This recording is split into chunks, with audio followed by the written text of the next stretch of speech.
Hi Anti-Society, welcome back to the Anti-Social Planet, and today we are checking out episodes 15 and 16 of Vinland Saga and pretending that I didn't leave this for a really long time, and I'm sorry, but we've come back. We're going to get through this series because there are new episodes coming out starting in 2023, so I want to make sure that I get through these episodes, and it is legitimately getting really interesting in terms of specific plot points getting set up. A lot of people say that this is really a prologue to the actual story, so I can see all of these little pieces that are going to be super important for this. One being we got some backstory on Askladd, who we got like an actual like little flashback moment, and I would like for us to go back to that at some point and actually see some of his life before we met him, going after Thor's. But also we got some hints that he has some kind of claim to the throne and therefore has his own plans for negotiating from like a political side of things, which is not something we've seen from him before this. He's very much been more of a renegade outside of the political spectrum, switching sides depending on who's paying him more. So it's intriguing to me that he does have some political skills and interest, and we just haven't gotten a chance to see that really, but he seems to be facing his own mortality and would very much like to leave a mark on the world, whatever that means for Askladd. I'm a little bit nervous about what that might mean. And then we also got some interesting like biblical imagery, which I think is an intriguing contrast to what we've seen, because there isn't like biblical stuff a lot with like the Nordic and like pagan religions, so seeing that contrast between people who are very like Christianized compared to people who believe in things like the Norse pantheon of gods and mythology and stuff like that, seeing the contrast between those two things, and at the same time showing a lot of like ambiguity from morality and like what even is evil, and lots of difficult decisions, like do you let a town starve because you need to steal that food to feed your men, or do you kill off everyone including children? There's lots of weird gray zones that this show likes to put me in where I'm like, I don't even know, do not ask me to make decisions, I'm bad at it. So lots of little things being set up, pieces that I can see how they're going to come together into the overall story. That being said, I really don't know where we're going with this story. We keep flipping around. Are we going to stay with Askladd's story? Are we going to go to Knut and like his stuff that he's going through of being very aware that he has political pull regardless of what he is doing? He just kind of does through existing. And then of course Thorfinn, who's been tasked to kind of look after him. Really not sure what the focus of the story is going to be, but that's part of the fun. So let's check out episode 15 in 3, 2, 1, go.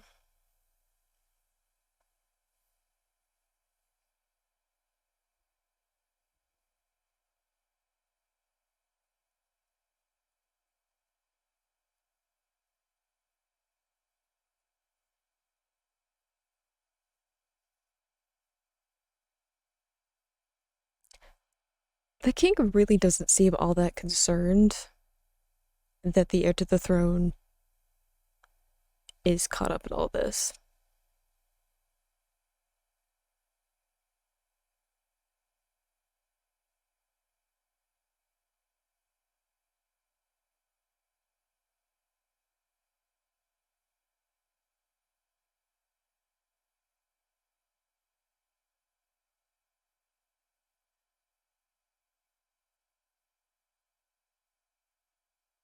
All the scars, though.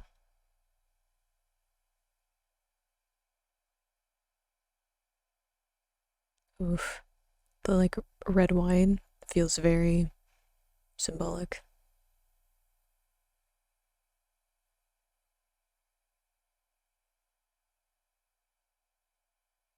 Oh, we're playing favorites a little bit here. He looks sickly though, which I think is interesting imagery, because if I can dig into my Celtic background a little bit, one of the big things with Celtic stories is that you have a king and a queen, and neither are like necessarily people in the stories, in the mythology. It's like the king is like the hierarchy. He's a figurehead, he's the being in charge and control of a specific place, and then you have the queen, who is symbolic of like the land itself. So you have lots of stories where like the queen is kidnapped because someone is trying to get sovereignty of the land, or is trying to destroy the land. So like when the queen goes missing, crops die, there's natural disasters, like everything goes up into havoc. And then if the king is gone for some reason, it becomes like a lawless place. And the fact that the king in this looks very sickly, makes it seem like there's like something inherently wrong, like infecting the very crown, like the rule, the people who are in charge. There's something wrong with the authority in that part of the world. Hello, Thorkel. Oh, you must be distraught if the war is almost over.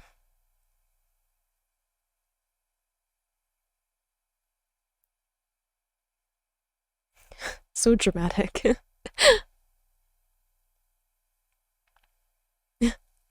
Like he's like both.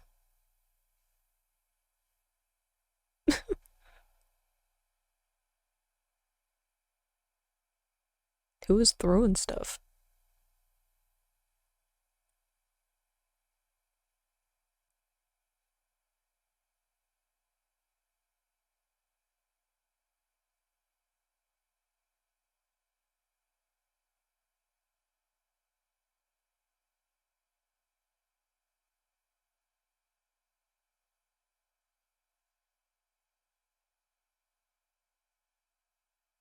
I feel kind of bad for Knut that he's basically just a bargaining chip to everyone.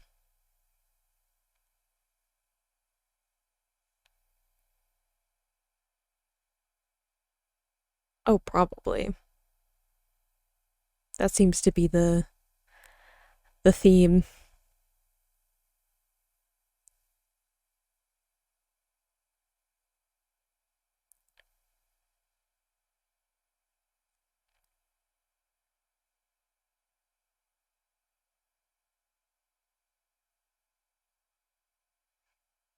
Yeah, true. He's always looking for what's more interesting to him.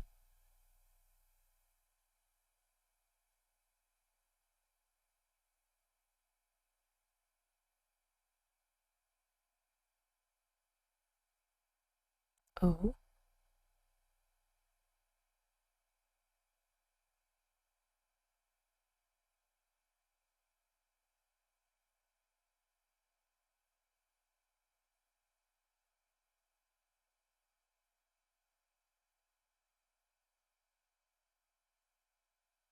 Ugh.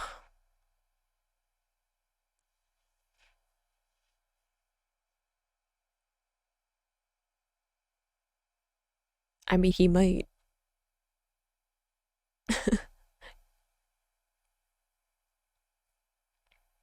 Don't give him ideas about attacking people, though.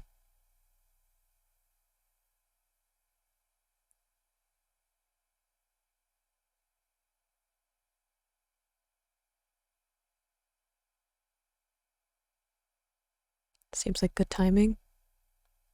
He wants he wants something interesting to be happening, and then there's a messenger.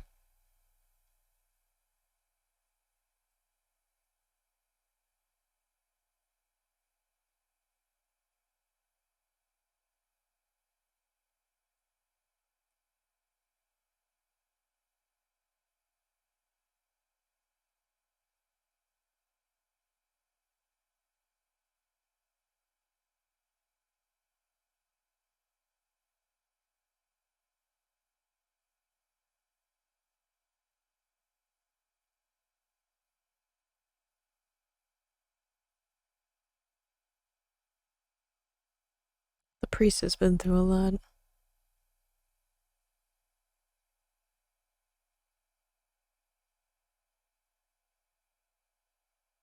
The contrast, though, like they're outsiders. These three, praying and having their own religion is pulling them out of the group, and isolating them while also bringing them together as their own group. Which I think is a big part of the overall conflict.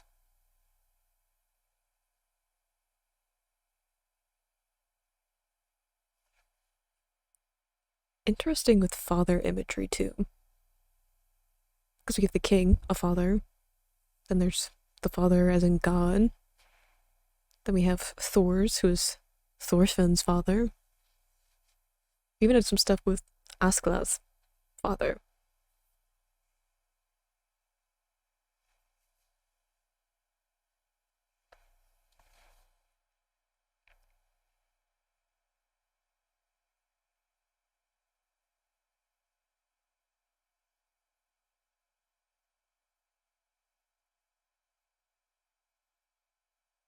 Uh-oh. I was like, dude is something that organized religion doesn't much like.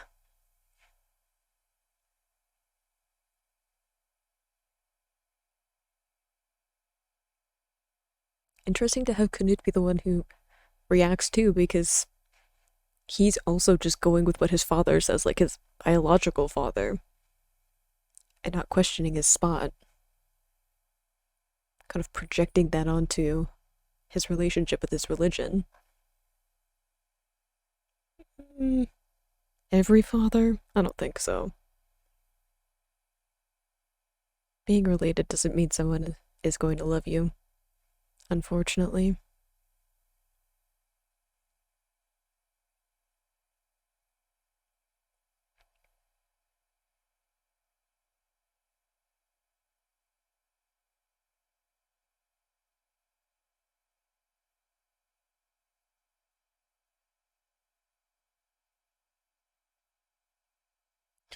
Just passed out on the table.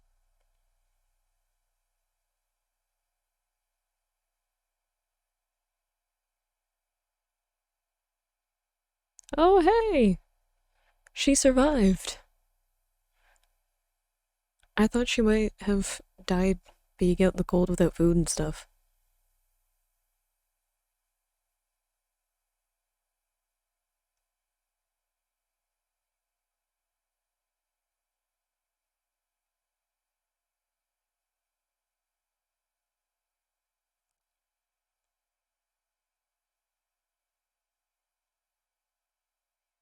Yeah, they know who it is.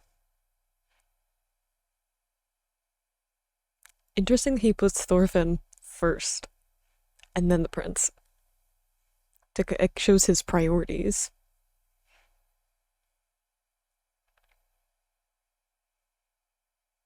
Oh dear.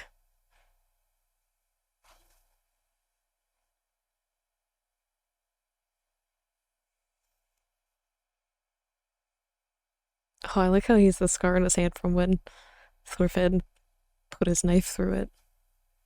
There's so many little details that like carry on of like reminding you of different encounters and carrying on the story.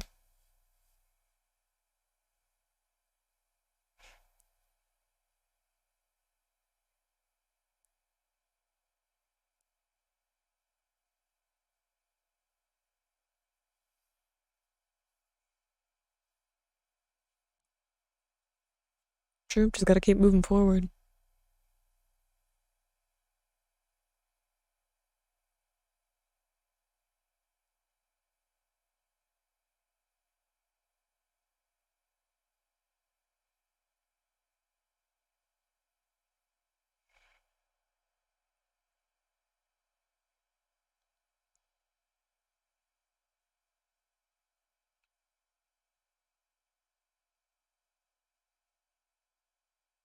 I mean, I don't know if hate is so much what Thorkill is fueled by.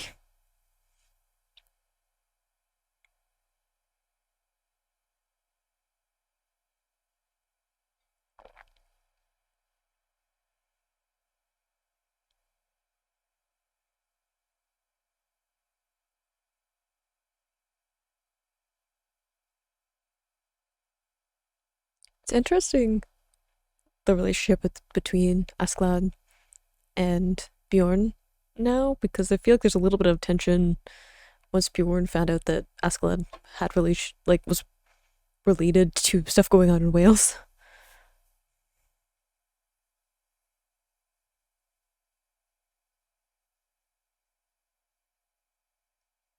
That shocked silence, though. No. I knew when we saw the bunny before, and it's just gonna be a bad ending for it.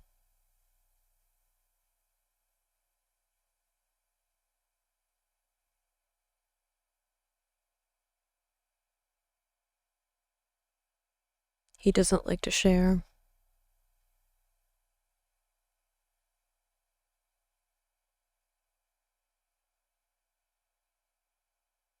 Go on. Be friendly-ish.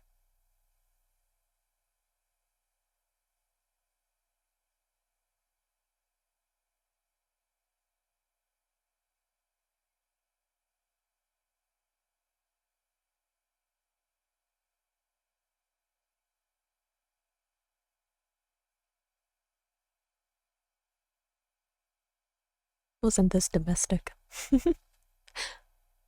Which is probably good for Thorfinn. When was the last time he had, like, something seemingly normal?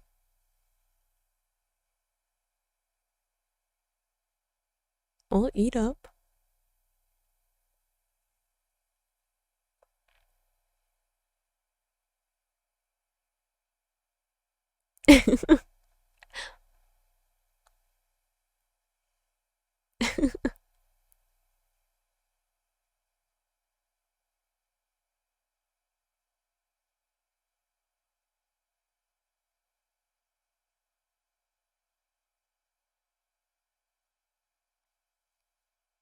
Aw. Oddly supportive. I'm sure people disapproved of him cooking.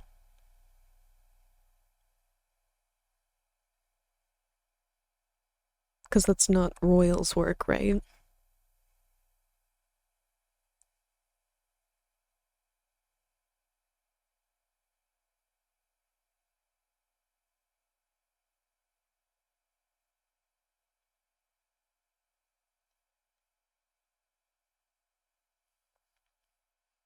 Doesn't need to, but that doesn't mean they can't.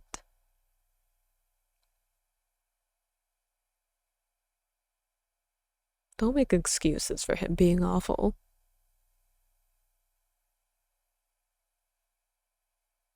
Mm-hmm.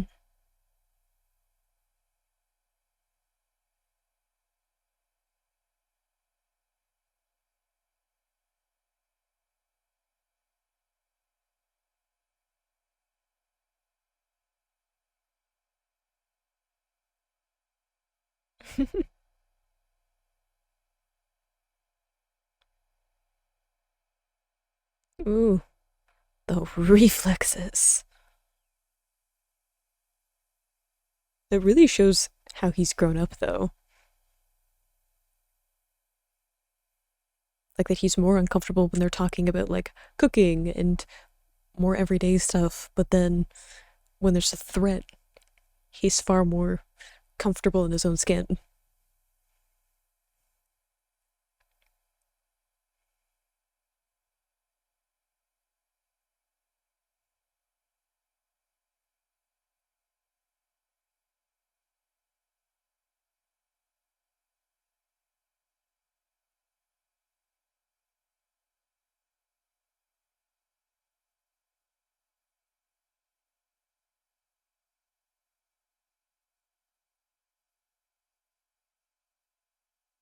Yeah. Good luck with that demand. Askladd doesn't do anything unless he wants to. You're gonna have to go to him.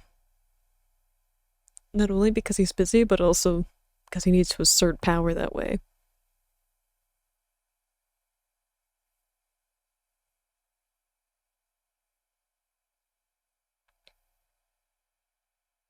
Mm-hmm.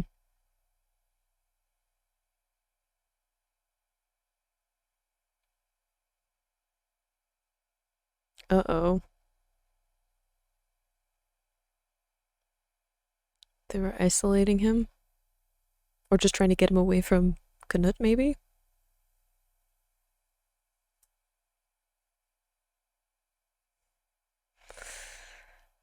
Yeah. I saw that coming.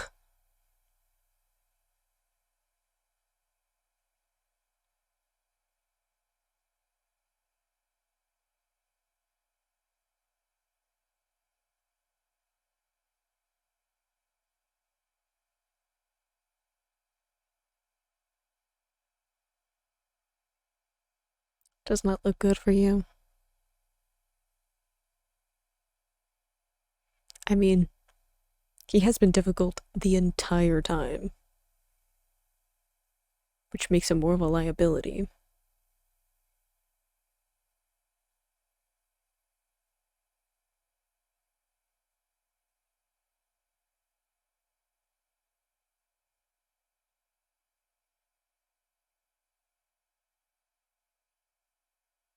Bit of a gamble. Buying some time.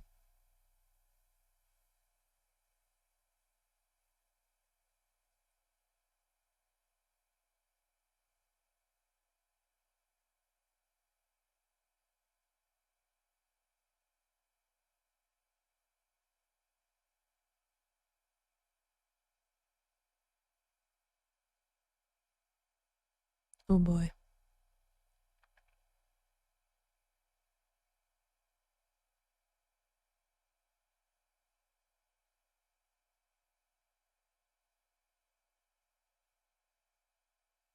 I feel like Thorfinn will be slightly protective. Probably. He won't be able to hide behind Ragnar anymore.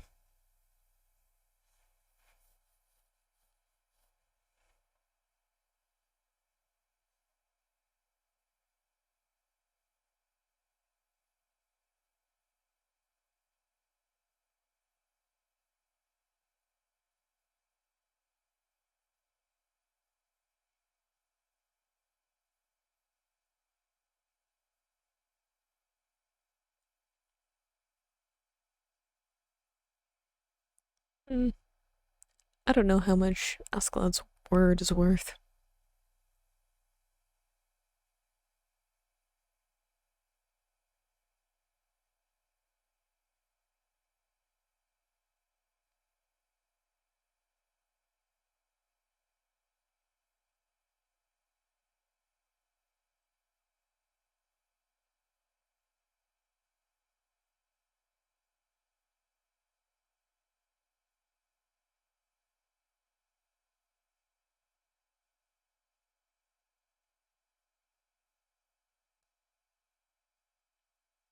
Aren't they always fighting over who is going to be on the throne?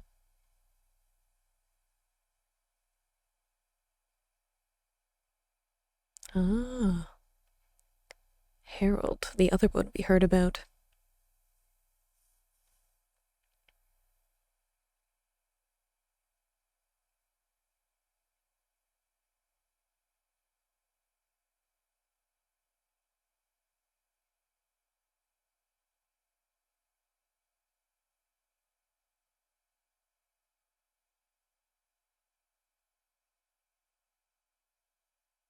Explains why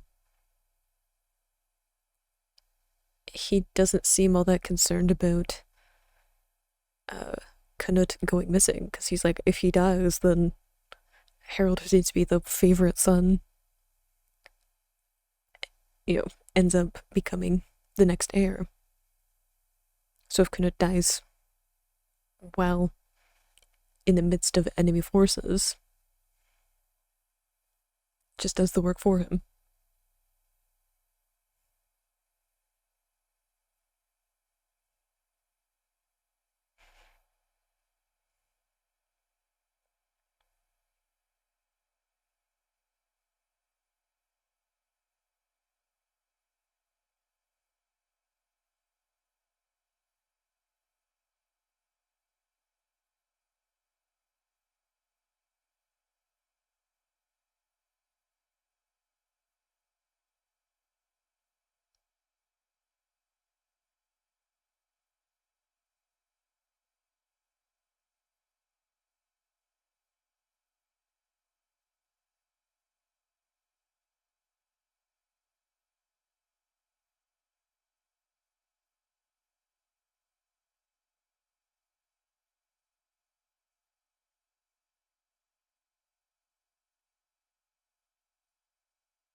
I doubt that, but it's a nice sentiment.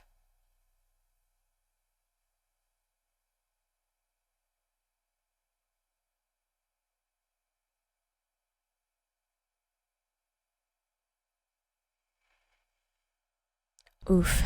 So it looks like Knut is not the surest like piece to use politically as Askladd had originally thought, because before it was he's the heir, so having him is a great bargaining chip. Let me use that, leverage it. Everyone's going to want to negotiate with me if I have Knut, and there's a certain amount of value to that, which gets halved if there's an alternative, which there is with his brother Harold, who seems to be the chosen person to take over the throne anyway.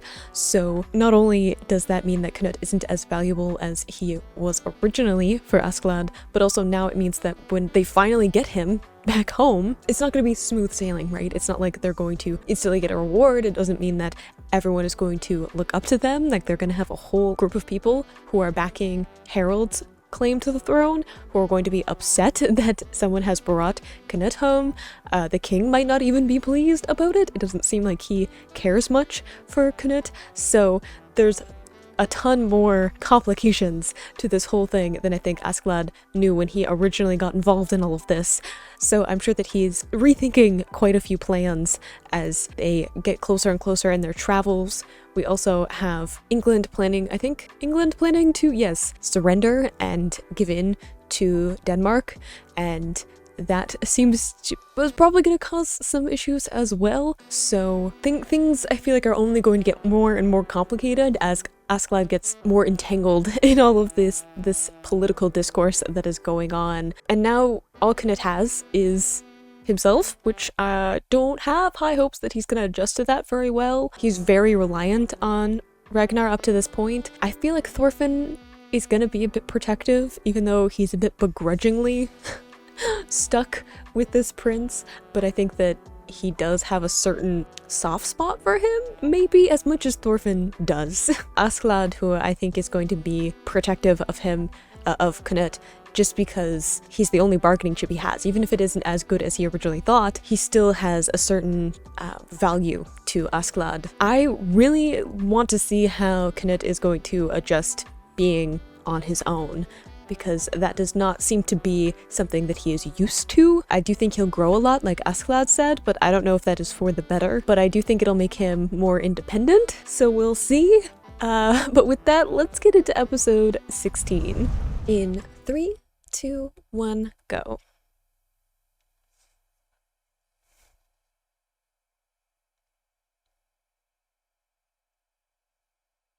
Aftermath of the battle? Are we gonna see any of it? Do we know what... Ooh. Do we know what happened with, Thorkel?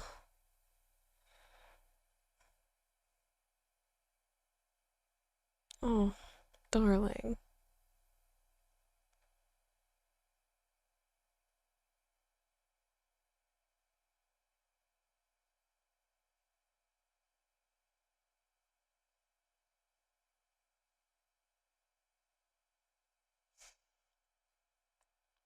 Sincere. Mm-hmm.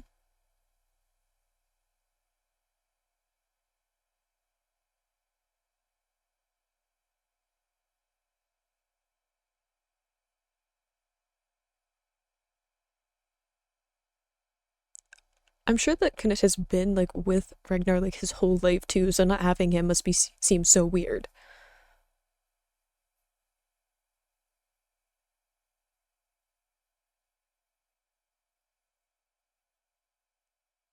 Immediately confrontational.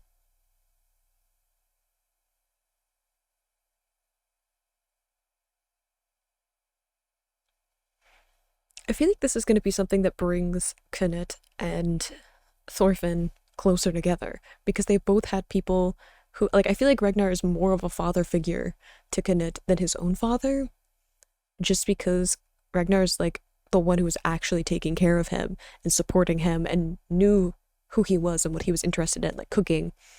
Whereas, like, his father was very disapproving of that and doesn't seem to know him terribly well. So I feel like this is going to be a moment that brings them closer together, because they both lost a father figure in a tragic way. And then them being there to, I don't know, sort of support each other? Maybe?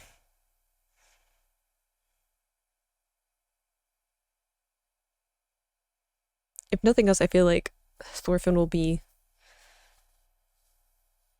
empathetic, maybe a little bit, to what Canet is going through.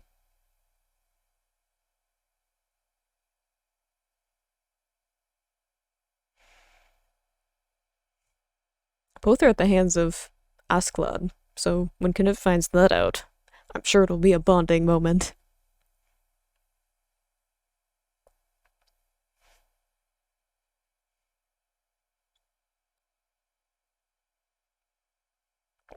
Especially if Askladd takes on like a mentor role.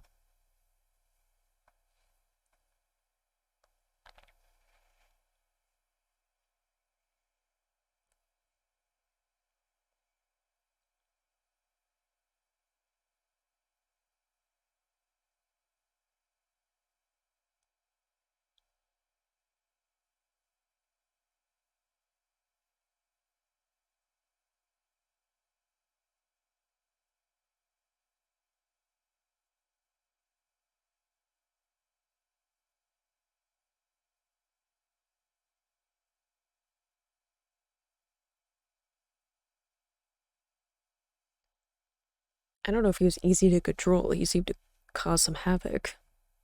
At least being confrontational.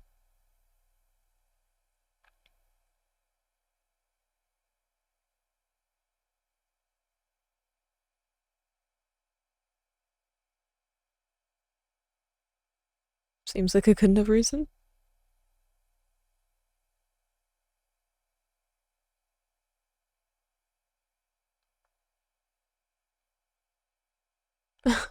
You were almost profound.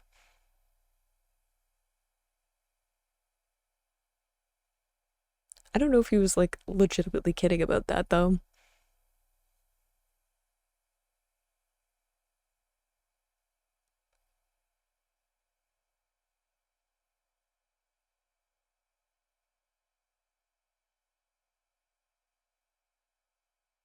Oof.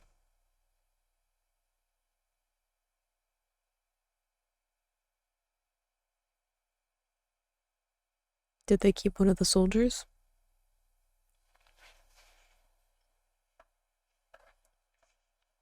What are they, English?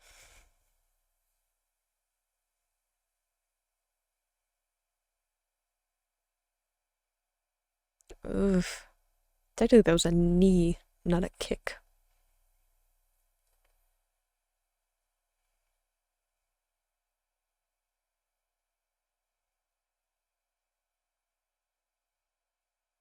Also, if you break his jaw, he can't talk.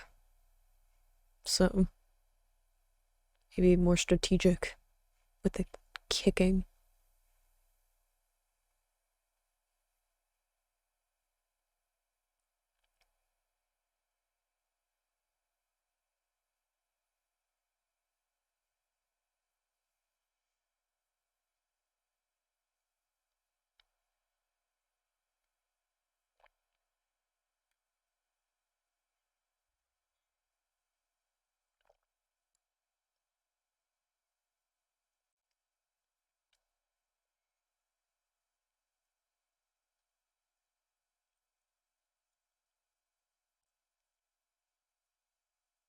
I wonder if there's someone feeding them information.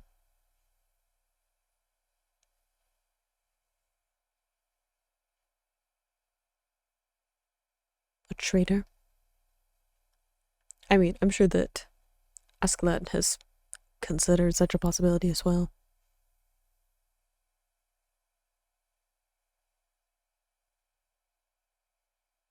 Oh, no. We're going for fingernails?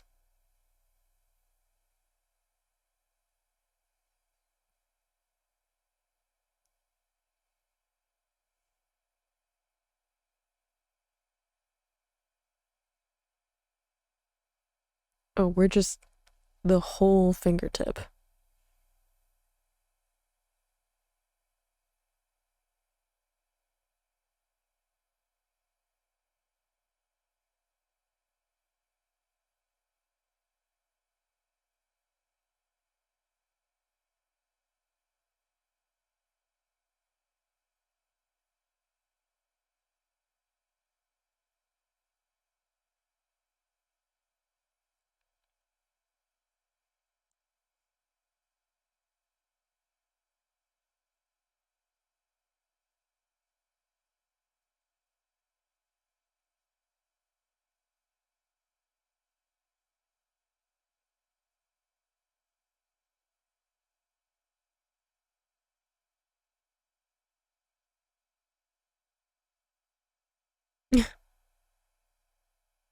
I mean, we do call it Anglo-Saxons instead of Saxons and Anglos.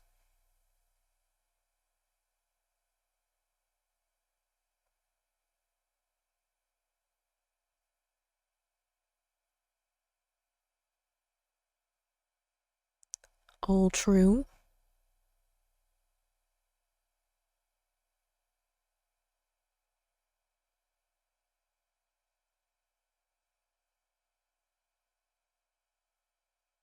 And that's how come the Welsh in all the stories like the Romans.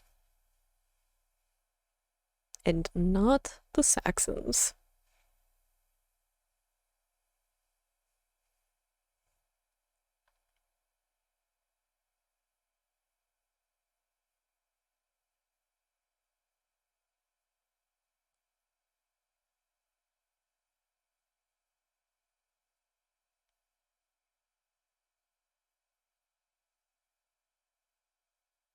It does become a cycle, doesn't it? Ugh.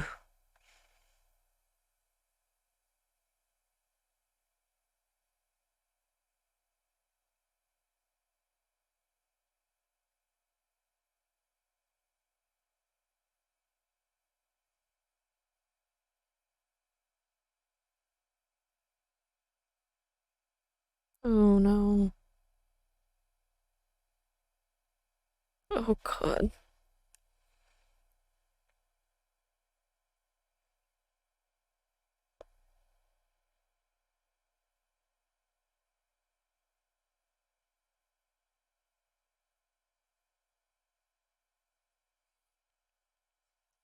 I'm assuming this is Thorkel.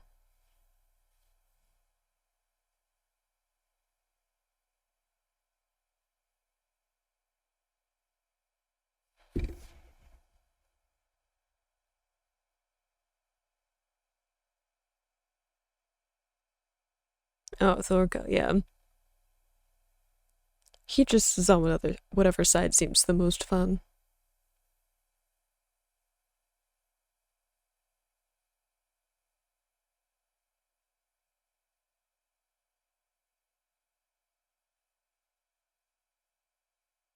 Everybody's starting to panic, though. Askladd, you might want to say something encouraging.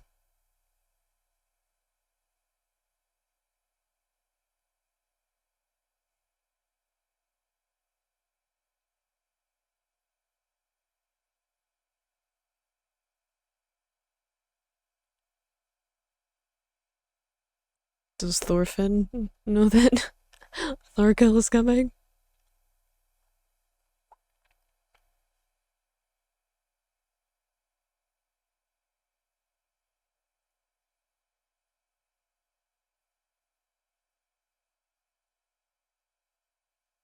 That's ominous.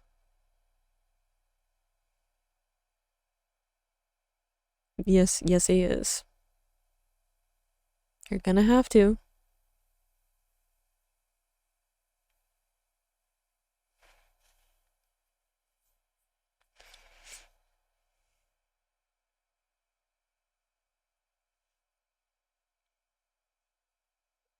I'm like, sometimes that's just not possible.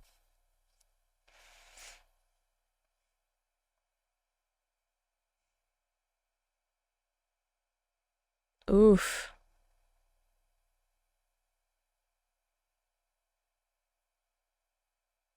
It's honestly quite tame for Askladd.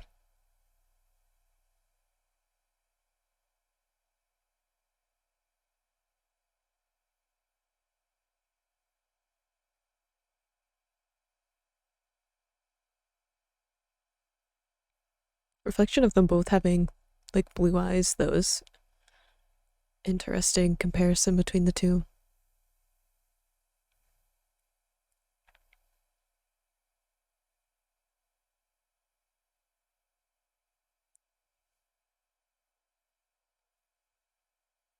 Were they hiding? Abandoning the fight? This is not gonna end well for you.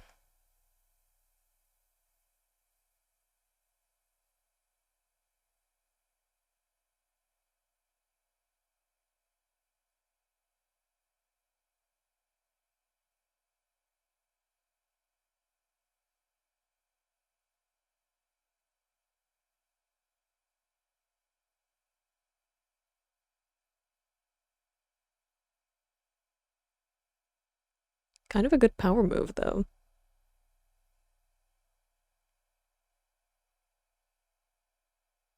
You know, saying, pick instead of, you know, challenging these people who are trying to get away, just saying, I don't want people who don't want to follow me anyway. Kind of like what he was saying with he chooses his own leader too, his own lord. And he wants a lord who makes him want to follow him. And I think that he has a similar mentality with his own people. But it's also something powerful about, who's gonna back out, right? You see everyone else going. Oh, God.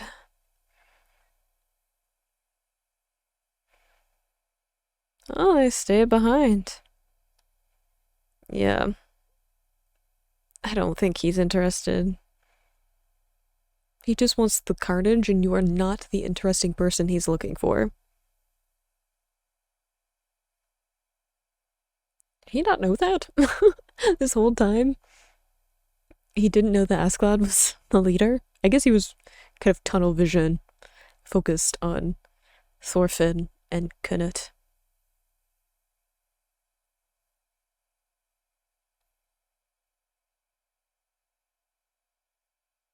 There are a lot more people behind than I thought. True. They haven't proven themselves loyal or courageous, so why would you want them to join you?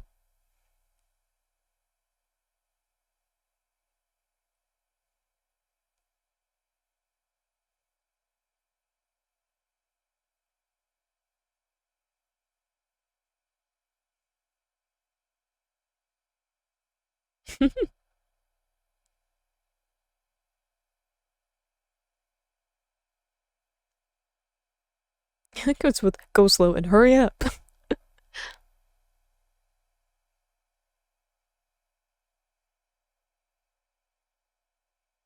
The brothers, who probably won't betray each other, depending on the price.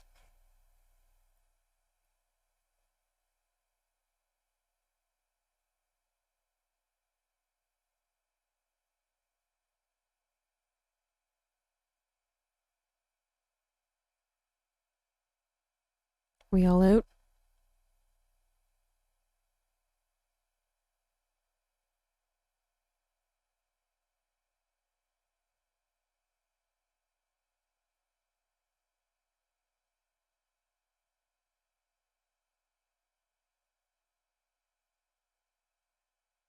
It's true.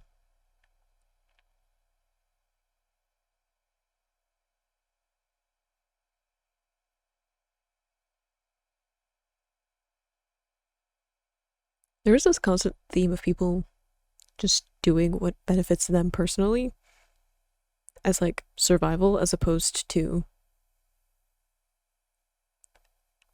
helping people.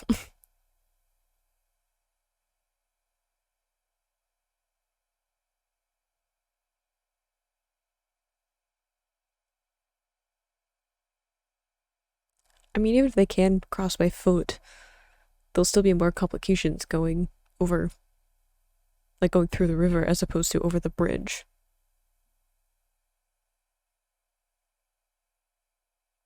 Uh-oh. There's starting to be doubt, though.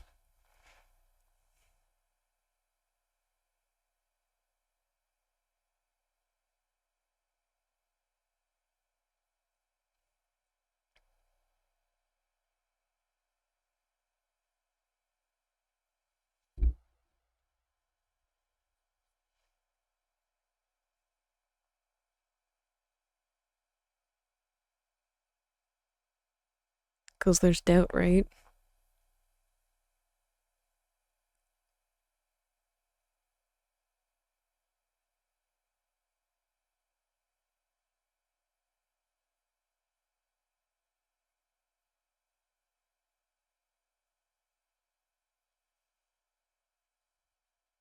Uh,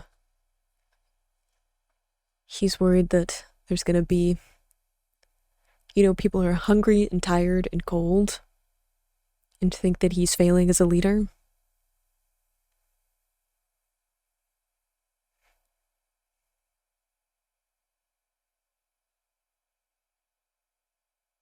More than half. Dang.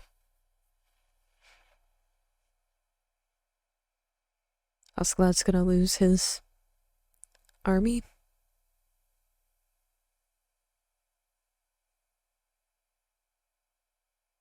Interesting that he's like Bjorn and Thorfinn are like the ones that he can trust.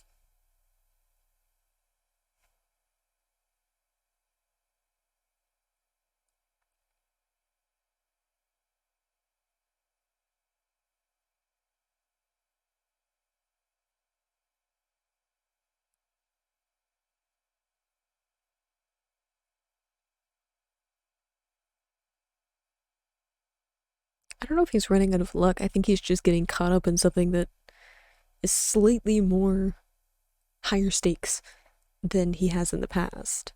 It isn't just about pillaging and wealth and taking a job because it pays well. You know, he's, like he said, he's gambling, right? He's trying to up the ante. We saw another rabbit, though, which makes me think that that rabbit is probably gonna die.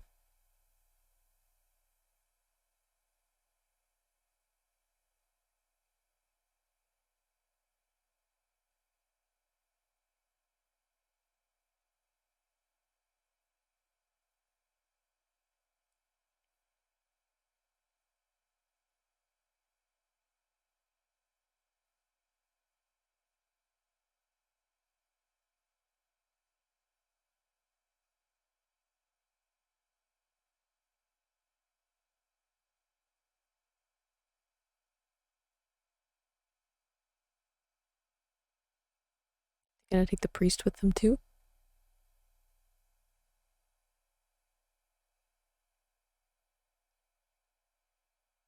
Oh, I like that the lights were like the ends of the spears.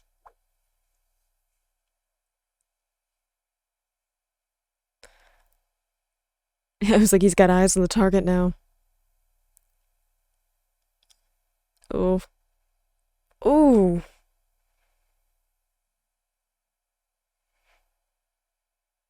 Yeah, you're not far enough away.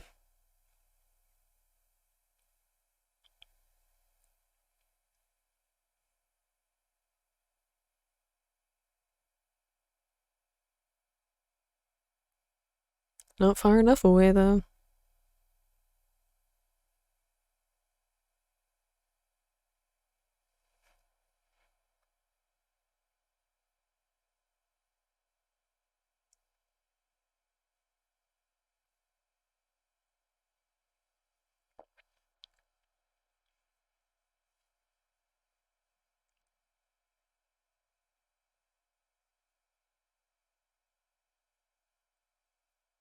Disrespect.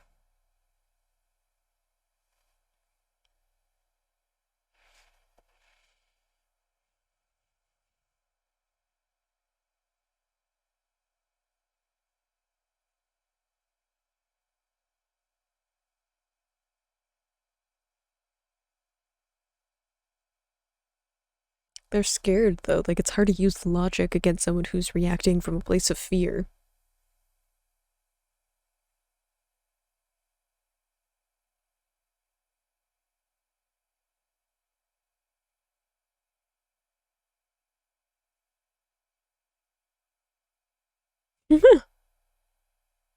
He's just like, bye.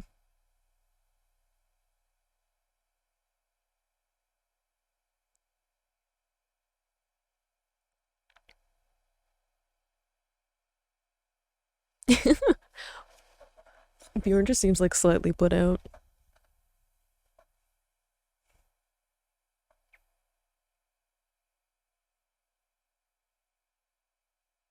Good luck going up against Askladd and Thorfinn, though.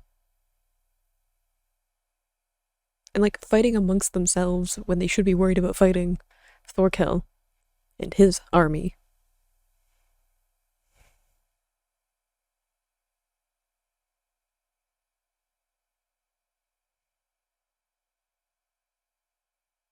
An ominous end. a lot of these like past couple of episodes have been about Askladd like not quite having a grip on what's happening, and I think that that's just adding to the conflict of it. I have like a sneaking suspicion that Askladd isn't going to be as a part of the story as maybe he thinks he is. Even he is again very aware of his mortality and is kind of trying to make some moves and gamble and trying to see if it'll pay off. It's just that it's not paying off now.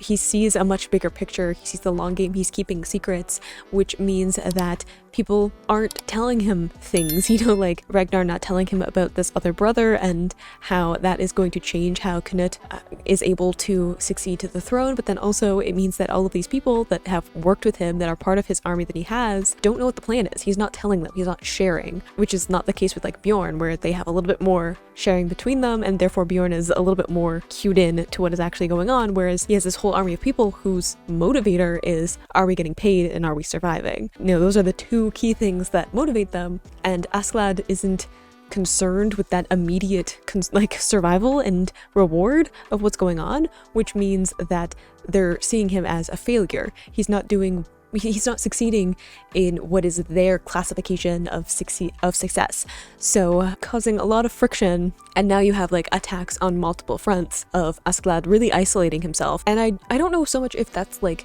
just a ripple effect of his decisions up to this point, or if it's like deliberate, if he knows that he cannot take his army with him, so this is a way of separating himself from them. Like if he doesn't have a bunch of people with him, that food and supplies they got is gonna last a lot longer. It's gonna mean that he's able to be more stealthy. It means that he's gonna be able to move faster. I think maybe he's seeing that having this army is more of a liability than it was in previous times, where he was sort of staying in the same area and was just like taking jobs from different people. Now that he has to travel a lot and he's trying to stay under the radar and he's trying to survive into this winter, having less people is probably a better option. And we've seen in the before, when they attacked the town and they killed all the people, that Askladd is not above killing a bunch of people in order for his survival and the people that he needs with him. So I feel like he's making a gamble. Again, he's saying, well, let's have less people fight with me. Not having an army with me, that's a gamble. Not having that protection, but at the same time, there are a bunch of benefits to that too. So I'm not sure what quite's going through his head, because he's very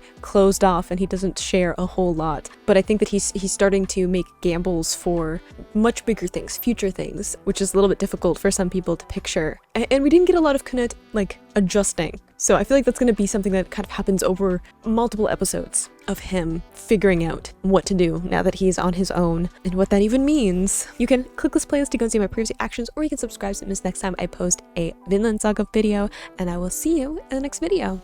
Bye!